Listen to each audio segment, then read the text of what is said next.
아까 말씀드렸다시피 세월호 7시간도 다시 봐야 돼요.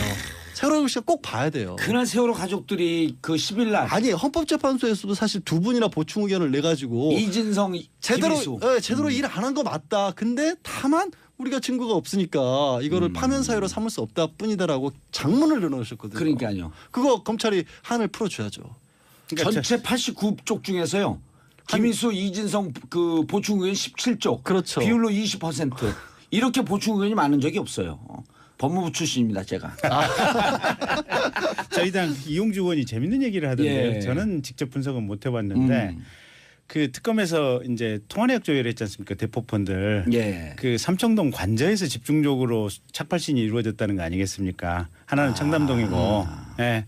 근데 문제는 그 세월호 당일날 그날은 희한하게 관저에서 착발신이 없었다고 그러던데요. 전화내역 무서운 얘기를 하시네. 그럼 착발신이 없었다라고 하는 것은 거기서 전화를 안 썼거나, 전화를 써야 할 사람이 없었거나.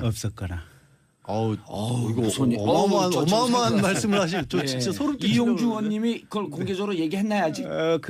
그런 분석을 어디서 듣고 와서 저한테 얘기를 해주더라고요. 근데 이거 확인이 되면 대형 사고네. 확인을 왜냐하면 어제 혹시 TV 중계 보시다가 네. 저 박 전 대통령 차 떠나고 이럴 때 카메라 흔들리는 거 보신 분들 계실 거예요. 예. 카메라 중계 상황이 살짝 끊겨요.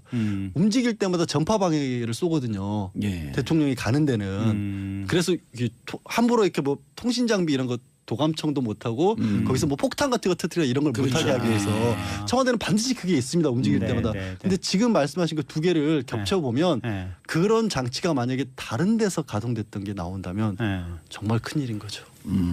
그때 청와대에는 없었고 다른 데서 그게 움직였다라면. 그러니까요. 그러니까 이제 깜짝 놀라네. 검찰이 어차피 왜냐면 통화 기록은 나오니까. 통화내역 조회 특검에서 했던 거 그대로 넘겨받을 수밖에 없고 예.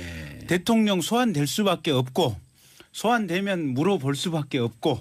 아니 그러니까 이게 김건희 의원 말씀하신 거 하나를 더 붙이면 왜 차명폰 시간을 하냐면 공영폰도 같이 다니거든요. 그걸 맞춰보면 돼요. 공영폰 위치가 나와요. 그렇죠. 네. 알겠습니다.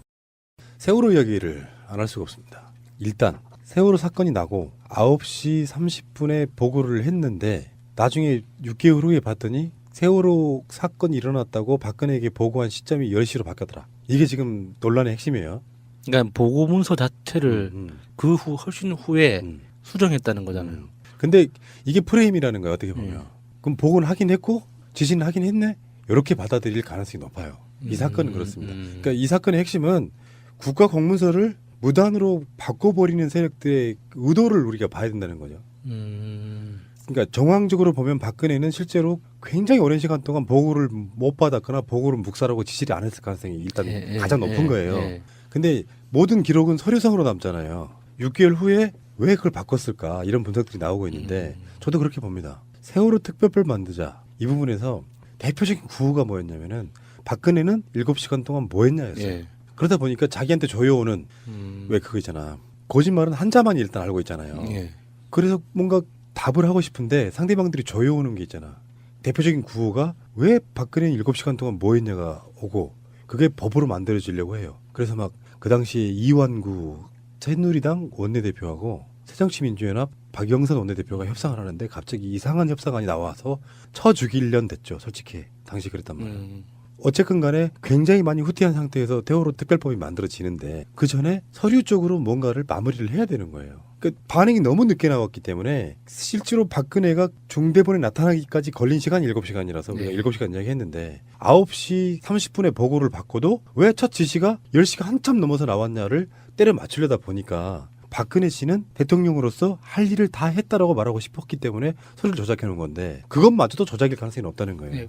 7시간 동안 또는 7시간 반 동안 박근혜 씨가 의심을 받는 게 정신을 차리고 있었느냐 안 그러면 혼절 상태로 누워 있었느냐 이 둘 중에 하나가 어떤 상태였느냐라고 이렇게 둘 다 의심을 받고 있잖아요. 그러니까 정신이 멀쩡했더라도 그러면 그때는 뭐 했느냐 만약에 혼절 상태였다면 왜 혼절을 하고 있었느냐 뭐 이런 의심인 건데 이 30분 시간을 앞당긴 이 조작된 서류를 통해서 그 전제가 다 정신이 멀쩡한 상태였다는 게 성립이 되는 거죠. 이 문서를 통해서. 그래서 이거 상당히 누군가 똑똑한 사람이 뭔가 기획을 했구나. 그런 생각을 했었어요. 연합뉴스 TV를 보는데 전 서울신문 편집국장이 나와서 이런 말을 했어요. 30분 늦게 보고한 게 뭐 대단한 일이라고 호들갑인지 모르겠다. 저는 이거를 준비하면서 들으면서 제 귀를 의심을 했거든요. 그래서 다시 저 말을 한 사람이 누군지를 다시 봤어요. 그러니까 이 사람들은 그 30분 늦게 보고를 했다는 그 자체가 그냥 아무것도 아닌 거예요. 그게 다 사실이라고 해도 그걸 조작한 것 자체가 가장 큰 범죄성이 있는 거고요. 상징적으로 봐도 그렇고 이게 시간상 흐름이 있어요. 상황일지 보고 조작한 게 10월 23일이고요. 그리고 세월호 특별법 제정이 합의한 날이 10월 31일이에요. 약 8일 정도 텀이 있죠. 근데 세월호 특별법 제정이 합의하기 전에 2달, 3달 그 당시 뭐 유민 아빠의 단식도 있고 문재인 당시 의원의 단식도 있고 다시 동조 단식 아니고요. 만류 단식이라고 하는 거죠. 만류 단식. 그 사이에 그 텀 사이에 사회적 붐이 막 일고 있을 때 박근혜 7시간 그 얘기가 계속 나오기 시작하면서부터 이걸 조작을 했다는 건데 재밌는 거는 이런 거지. 10시에 첫 보고를 받았다는 거를 기정사실로 하려고 온갖 짓들을 다 해요. 그중에 대표적인 친박 김재원 있죠. 나중에 이제 김재원이 청와대 정치특보 뭐 이런 식으로 막 가기도 하고 어쨌든 대표적인 인물 중에 하나예요. 이 사람이 그 당시 10월 28일 날 세월호 사고 당일 대통령의 사고 수습을 위한 지시 내용이라는 문건을 갖고 와요. 전 지금도 그거 저장돼 있는 게 있어요. 컴퓨터에.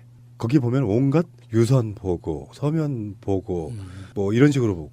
그래서 제가 지금도 기억나요. 그 당시 초창기 때 그때 나온 팟캐스트 내용 보면 그게 나온단 말이에요. 이상하다. 왜 대면 보고가 없지? 이런 거였다고.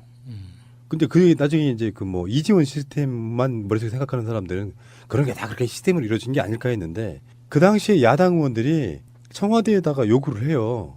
그 당시에 보고와 지시가 어떻게 이루어졌는지를 리스트를 밝혀라. 전혀 아무도 그것을 꺼내놓지 않고 있는데 뜬금없이 대표적인 친박 김재원이 자 봐. 대통령은 할 거 다 했어 하고 딱 보여준 게 바로 제가 아까 그때 봤다는 그 일정이에요. 보고와 지시가 어떻게 이루어졌는지. 대면 보고는 단 한 건도 없었습니다. 그러니까 이렇게 비열한 세력들이 탄생할 수밖에 없다고 보는 거거든요. 그러니까 이게 그 사이에 7시간 그 사이에 어떤 조치도 없었다라고 의심받을 수밖에 없는 게 대책위 상황실에 부시시한 얼굴로 잠바 입고 갔을 때 처음 꺼낸 그 말 있죠. 구명조끼를 입고 있는데 왜 발견을 못하느냐. 이 말 자체가 그 말과 전후 상황들을 곱씹어서 뜯어보면 박근혜는 이동 중에 보고는 받았지만 그 뱃속에 304명의 승객이 남아있다는 사실에 대해서는 정확하게 이해를 못하고 있었다는 거죠. 맞아요. 그러니까 그 상황을 이해한 사람이었으면 구명조끼나 발견이나 이런 말 자체가 사실 성립이 안 되는 거거든요. 그러니까 그 발언만 보더라도 9시 반에 뭐 최초 상황 보고를 했느니 10시에 했느니 이런 논란 자체가 사실은 무색해지는 거예요. 최초의 발언을 보면. 예. 그러니까 이게 또 하나의 정황이 있는데 김재원이 그 서류를 나는 가져왔지롱 하고 보여주는. 근데 그게 앞제비잖아요. 그 당일날 청와대에서 무슨 일이 있었냐면은 그 돌아가신 김영한 전 민정수석 이분의 업무 수첩이 김재원이 그 서류를 국회에서 꺼내든 날하고 같은 날이에요. 근데 그 수첩에 뭐라고 쓰여 있었냐? 그 해독하는데 그렇게 이야기하죠. 김기춘을 뜻한다고 비서실장 7시간 전면 복원. 그래서 정무하고 김재원 의원 보도자료 배포, 메이저 언론 상대 설득 홍보 이렇게 쓰여 있는 거예요. 김재원이 그 오더를 받고 국회에 그걸 갖고 조작된 서류를 갖고 가서 박근혜 대통령은 할 거 다 했다라고 홍보하는 거. 그 짓을 했다는 거예요. 그리고 나서 10월 28일이 그 3일 10월 31일 날 세월호 특별법 제정에 합의를 했으니까 세월호 특별법 제정을 합의함에 있어가지고 가장 중요해질 수 있는 거. 대통령은 뭐 했냐? 이 부분을 빼라는 거죠.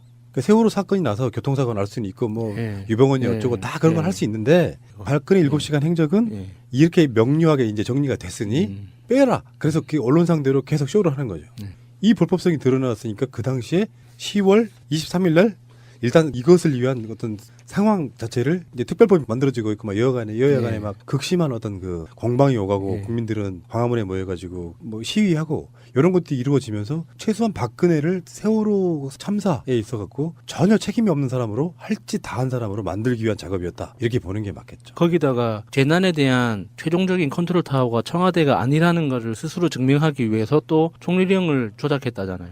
그 어떤 절차를 거친 것도 아니고 그냥 자에다가 두 줄 찍찍 그어서 그거 복사해서 팩스로 쭉 뿌리면서 이 개정된 거라고 공무원들한테 뿌리고 하면서 이게 쪽팔린 정도로 뭐라고 표현해야 적당한지 사실 상상이 생각이 잘 안 나요. 이게 문서를 다루는 일을 해본 사람들은 문서를 수정한다는 행위 자체가 얼마나 이게 조심스러운 일인지, 예를 들어서 우리가 사적으로 계약서를 작성하더라도 그냥 회사 대 회사로 계약서를 작성하더라도 뭔가 수정 사항이 있으면 두 줄 긋고 각자 그 직인 두 회사 모두의 직인 날인하고 상대방 계약서도 직인 날인하고 그렇게 확인을 하잖아요. 그런데 세상에 그 총리령을 그 규칙과 령을 수정하는데 절차를 거치지 않고 청와대에서 줄 찍찍 그어서 고쳐졌다고 그 숙지하라고 이렇게 보내는 게, 이거는 뭐 기강도 아니고 무슨 뭐 체계도 아니고 아무것도 아니에요. 그냥 동네 동아리도 그렇게는 안 해요. 제가 이야기했잖아요. 이거 공문서가 아니고 사문서라고. 그러니까 이게 동호회 규칙 만들 때도 그렇게 안 하거든요. 그러니까 이렇게 보시면 돼요. 내가 야수님하고 무슨 전세 계약서 같은 걸 따왔죠. 예. 내가 갖고 있는 건 다 이게 사문서예요. 예. 근데 엄밀히 따지면은 두 사람 간에 맺은 계약은 공문서가 됩니다. 예. 알고 보면 더 공문서 시키려면 공증을 공증 받죠. 받죠. 그러니까 그런 건데 하물며 우리나라의 컨트롤 타워인 청와대가 그런 식이었다고. 예. 그러니까 물론 정권을 지키고 싶은 자들은 박근혜를 보호하고 싶었겠지만 그 짓들을 누가 주도를 했을까 생각을 해보면 박근혜라고 하는 왕 하나가 피해받는 것은 싫었던 거예요. 박근혜가 피해받는 게 싫으니까 공문서 조작을 통해 가지고 책임을 피하려고 했던 가장 비겁하고 비열한 행태가 아니겠습니까? 노무현 대통령이랑 김대중 대통령이 비교를 한번 해보자는 거예요. 그래서 그런 논란들도 꽤 있었잖아요. 박근혜 7시간 논쟁이 있을 때 예. 무슨 사건이 일어났을 때 어떻게 대응하는지. 예. 최근에 문재인 대통령이 북핵 상황이 벌어지면 얼마 만에 새벽이라도 나와서 뭔가를 하는지. 그리고 청와대가 분단위로 다 공개하잖아요. 청와대 게시판에. 박근혜 씨는 다시 복귀를 해드리면요. 관저에서 나오지 않고 수요일 정도에만 출근했다고 그랬어요. 청와대에 있는 집무실에. 예. 그래서 만들어낸 게 관저 집무실이라는 새로운 용어를 만들어내죠. 없다고. 관저 집무실은 사실 없다고. 왜 누워서 천장에 모니터 달아놓고 누워서 볼 수는 있을 것 같아요. 상상을 해보면. 그래서 복귀를 하자면 박근혜는 정말로 청와대 관저에서 의전놀이에만 열중했던 것처럼 보여요. 의전이 필요할 때만 나와서 외국 가고 뭐 정상들 만나고 이러는 거. 나머지는 사실상 권력을 진짜 부렸던 자들에 의해서 분야마다 예. 그 전파자는 문고리 3인방. 3인방이었겠죠. 김현우 의원이 묻습니다. 김기춘에게 문고리 권력이 있냐고. 아니라고 답합니다. 제가 그래서 연 이틀에서 그 내용들을 예. 방송으로 내봤는데 들으면 들을수록 가증스럽지 않아요? 그 질문과 답변. 그 김기춘 씨의 나이와 경력을 생각하면 정말 보는 사람이 부끄럽죠. 자, 그런 사람들이 대한민국을 대표하는 권력기관의 수장으로서 수십 년을 일했다는 것 자체가. 지금 이 건에 관련해서도 김기춘은 국회에서 위증하고 허위 증언한 거 이걸로도 책임이 있잖아요. 예. 그런데 바른정당은 심지어 이 지금 조작된 보고서에 대해서 오히려 지극히 적법한 절차라고 논평을 냈네요. 검찰에서 세월호 청와대 보고서 조작 의혹을 수사를 하기 시작했어요. 지난주 목요일에 그 임종석 실장이 갑작스럽게 속보로 발표를 했는데 주말 지나고 나서 바로 수사에 착수를 했네요.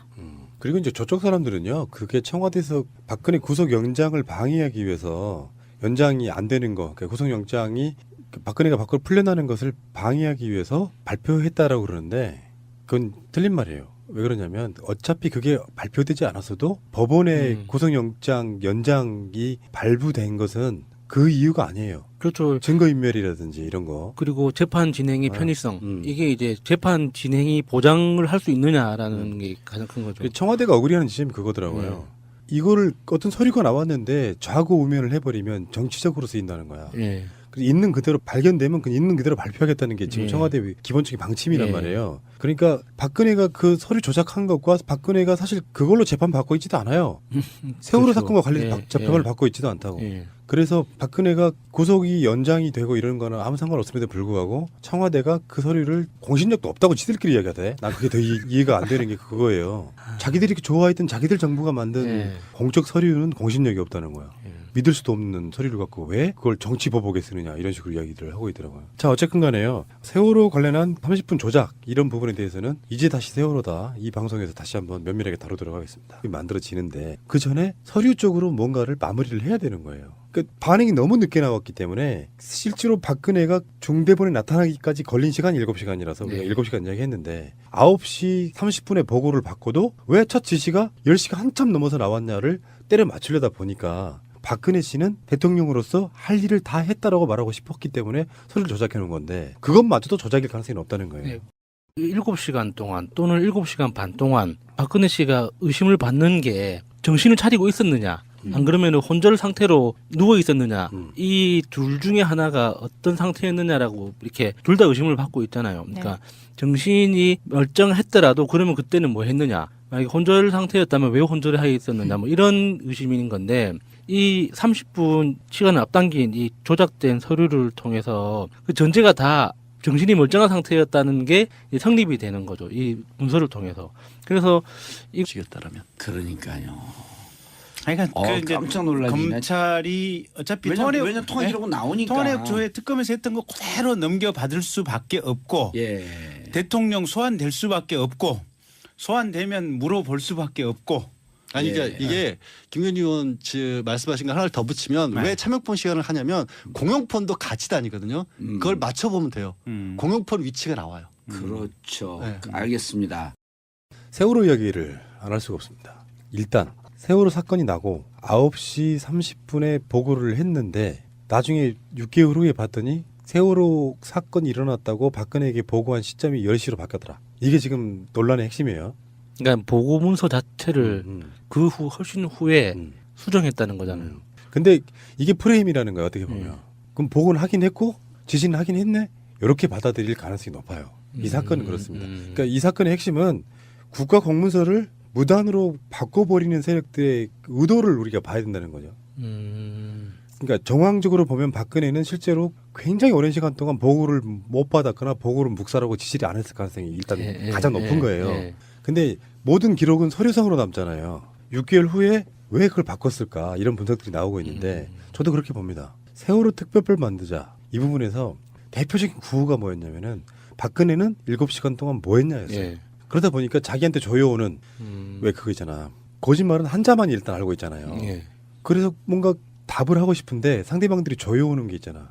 대표적인 구호가 왜 박근혜는 7시간 동안 뭐 했냐가 오고 그게 법으로 만들어지려고 해요. 그래서 막 그 당시에 이완구 새누리당 원내대표하고 새정치민주연합 박영선 원내대표가 협상을 하는데 갑자기 이상한 협상안이 나와서 쳐 죽이려는 됐죠. 솔직히 당시 그랬단 말이에요. 어쨌든 간에 굉장히 많이 후퇴한 상태에서 세월호 특별법이 아까 말씀드렸다시피 세월호 7시간도 다시 봐야 돼요.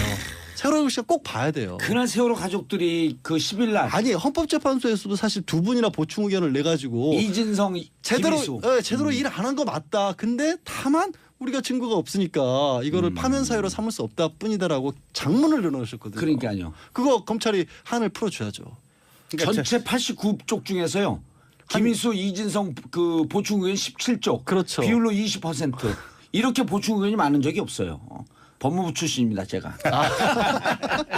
저희 당 이용주 의원이 재밌는 얘기를 하던데 예. 저는 직접 분석은 못 해봤는데 그 특검에서 이제 통화내역 조회를 했지 않습니까? 대포폰들. 예. 그 삼청동 관저에서 집중적으로 착발신이 이루어졌다는 거 아니겠습니까? 하나는 청담동이고.